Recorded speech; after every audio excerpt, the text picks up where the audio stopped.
The virus is transmitted through the respiratory route. It's transmitted through infectious droplets from an infected person to another individual who's in close proximity to that person without wearing protective gear, or through contaminated surfaces where you touch a contaminated surface and you inoculate yourself through touching of your eyes or your nose or your mouth. The parameter that we look at to really evaluate how fast and how quickly this virus could spread is called the reproduction number.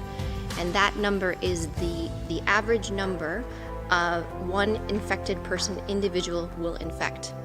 If that number is above 1, then the virus can take off and you can have an epidemic. If that reproduction number is below 1, it will die out.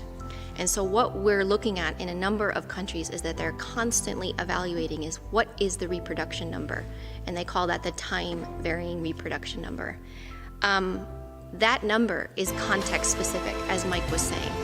If you prevent people from coming in contact with one another, if you isolate known contacts so that they don't have the opportunity to be in contact with someone else, if you find the contacts and you quarantine those contacts, and they do become cases, they don't have the opportunity to infect other people.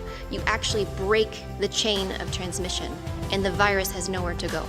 The virus needs a person to be able to transmit to another person. If we are able to break those chains of transmission, we can bring that reproduction number under 1. And it's very context specific. Even I brought up Singapore before, but even thinking of what's happening in Singapore, they were able to bring their outbreak under control until the virus had an opportunity to start in a closed setting, where you have people who are living in close contact with one another.